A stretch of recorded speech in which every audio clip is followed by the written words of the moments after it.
శుభోదయం. ఈరోజు టాపిక్ దేవుడి లెక్క.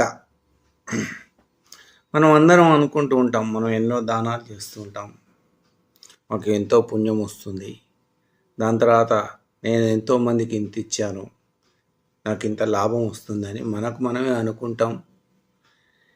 కానీ దేవుడి దృష్టి లోపల లెక్క వేరేలాగా ఉంటుంది. మనం అనుకున్నట్టుగా ఆ లెక్క ఉండదు దేవుడి దృష్టిలో. మనం అనుకున్న లెక్క ఎలా ఉంటుంది, దేవుడు ఇచ్చే లెక్క ఒకలా ఉంటుంది. దీనికి ఉదాహరణగా ఒక చిన్న కథ చెప్తాను, వినండి. ఒక గ్రామంలో ఇద్దరు మరి కాలక్షేపానికి అక్కడ ఆ గ్రామంలో ఉన్న ఒక గుడి దగ్గర కూర్చొని కబుర్లు చెప్పుకుంటూ ఉన్నారు అనమాట. ఇంతలో అట్నుంచి మూడో వ్యక్తి వెళ్తూ వెళ్తూ ఆ ఇద్దరి దగ్గరకు వచ్చి, నేను కూడా మీతో జాయిన్ అవుతాను, నన్ను కూడా మీరు మీతో చేర్చుకోండి అని ప్రాధేయపడ్డాడు అనమాట.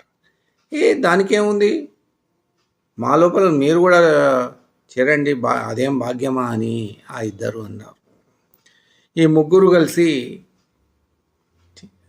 చిట్ చాట్ చేసుకుంటూ మాట్లాడుకుంటూ ఉన్నారన్నమాట రామాయణం గురించి. ఇంతలో గాలివాన బాగా వచ్చింది.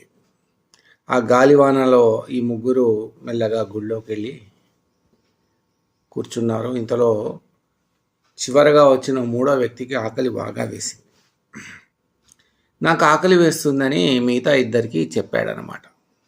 అంతలో రెండో వ్యక్తి, మొదటి వ్యక్తి దగ్గర 3 రొట్టెలున్నాయి, నా దగ్గర 5 రొట్టెలున్నాయి, మనం అందరం పంచుకుందాం, తిందాము అని చెప్పాడనమాట రెండో వ్యక్తి. మరి ఇది ముగ్గురు కలిసి ఎలా పంచుకుందామని వీళ్ళే అనుకుంటున్నారు ముగ్గురు. ఇంతలో మూడో వ్యక్తి, కొత్తగా వచ్చిన వ్యక్తి అన్నాడు, అదేముంది, ఈ 3 రొట్టెలను 3 భాగాలుగా చేయండి, అప్పుడు 8 3 24 భాగాలు అవుతుంది, అందరం 8 భాగాలు తీసుకొని తిందాం సంతృప్తిగా అని బదులిచ్చాడనమాట. ఇదేదో బాగుందని ఈ ముగ్గురు ఒప్పుకొని ఆ 8, ఆ మొదటి వాడి దగ్గర 3 రొట్టెలు, రెండవ వాడి దగ్గర 2 రొట్టెలు, ఈ 2 కలిపి 8 రొట్టెలను 3 భాగాలుగా చేసి 24 వచ్చిన ఆ ముక్కలను ఒక్కొక్కరు 8 తీసుకున్నారు.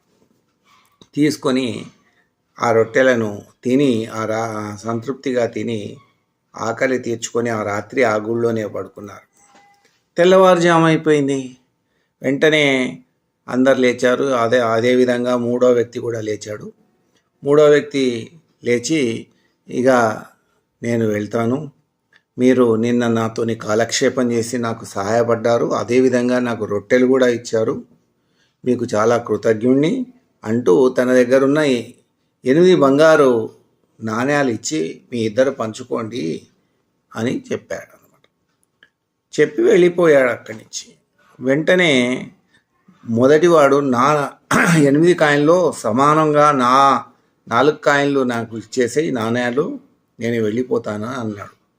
అది ఎలా అవుతుంది, అది సరైనది కాదు కదా, నాది 5 రొట్టెలు ఇచ్చాను, నీది 3 రొట్టెలు ఇచ్చారు, కాబట్టి నీకు 3 కాయిన్లే వస్తాయి అని రెండోవాడు బదిలిచ్చాడు. అట్లెట్లా వస్తుందని వాళ్ళిద్దరూ గొడవ పడ్డారు. వెంటనే వాళ్ళిద్దరూ కలిసి రచ్చబండ దగ్గర ఉన్న న్యాయాధికారి దగ్గరికి వెళ్ళారు. ఇది తీర్పు కోసమని. న్యాయాధికారి, ఆ ఊర్లో ప్రతి గ్రామంలో రచ్చబండ ఉంటుంది, అక్కడ న్యాయం చెప్పేవాడు ఉంటాడు. ఆ న్యాయాధికారి దగ్గరికి వెళ్ళి వాళ్ళ విషయం అంతా చెప్పారు. సరే, మీరు ఆ బంగారు నాణ్యాలు నాకు ఇవ్వండి, రేపు దీనికి సంబంధించిన తీర్పు చెప్తానని తీసుకున్నాడు. ఆ రోజు రాత్రి అందరూ వెళ్ళిపోయారు. వెంటనే న్యాయాధికారి నిద్రపోయాడు. ఈ లోపలే నిద్రలో దేవుడు కలలోకి వచ్చి, నాయనా, నీకు మరి ఒక విషయంలో తీర్పు చెప్పవలసింది, రేపు ఏం తీర్పు చెప్తావు అని అడిగాడు. ఏముంది, ఆ రెండో వ్యక్తి చెప్పింది నాకు సత్యం అనిపిస్తుంది, చెరి 4 కాయిన్లు ఇద్దామని అనుకుంటున్నాను అన్నాడు. అది ఎట్లా కుదురుతుంది చెప్పండి, అది ఎట్లా కుదురుతుంది అని దేవుడు బదిలిచ్చాడు. మరి ఏం చేయాలి అని ఈ న్యాయాధికారి అన్నాడు. మొదటి వ్యక్తి దగ్గర 3 రొట్టెలు ఉన్నాయి, 3టిని సమాన భాగాలు చేస్తే 9 అవుతాయి. ఆ 9 ముక్కల్లో ఒక భాగం మాత్రమే మూడో వ్యక్తికి ఇచ్చాడు. రెండో వ్యక్తి దగ్గర 5 రొట్టెలు ఉన్నాయి. 5ని 3 భాగాలుగా చేస్తే 5 3ల 15 అయినాయి. ఆయన 8 ఉంచుకొని 7 భాగాలు మూడో వ్యక్తికి ఇచ్చాడు. మొదటివాడు ఒక భాగం ఇచ్చాడు, రెండో వాడు 7 భాగాలు ఇచ్చాడు. అట్లాంటప్పుడు 7 భాగాలు ఇచ్చిన వాడికి 7 నాణ్యాలు రావాలి, ఒక భాగం ఇచ్చిన వాడికి ఒక నాణ్యం రావాలి కదా అని దేవుడు బదిలిచ్చాడు. సరే అని న్యాయాధికారి బదిలిచ్చి ఆ పొద్దున్నే ఉదయం తెల్లవారుజామున కాగానే ఆ కళ వీడిపోయింది. మళ్ళీ రచ్చబండ దగ్గరికి వెళ్ళాడు తీర్పు చెప్పడానికి. లోపల అందరు ప్రజలు వచ్చారు. ఈ ముగ్గురు కూడా వచ్చారు, ఈ 2 కూడా వచ్చారు.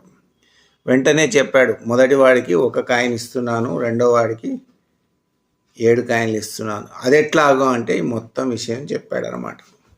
మీ దగ్గర నుంచి 1 భాగం పోయింది, ఇతని దగ్గర నుంచి 7 భాగాలు పోయినాయి మూడో వ్యక్తికి, కాబట్టి ఇదే సబబు. అరే మొదటి దాన్నే ఒప్పుకుంటే బాగుండేది, రెండో వ్యక్తి 3 కాయిన్లు ఇస్తా అన్నాడు, నేను ఆశ కోసం అని నేను మరి న్యాయాధికారి దగ్గరికి వెళ్ళాను, ఇప్పుడు నాకు లాస్ అయిపోయింది కదా అని బాధపడుతూ మొదటి వ్యక్తి నిరాశగా వెళ్ళిపోయాడు. చూసారా, మన లెక్క ఒకలాగుంటుంది, దేవుడి లెక్క ఒకలాగుంటుంది. మనం దానం చేస్తే మాకెంతో పుణ్యం వస్తుందని అనుకుంటాడు.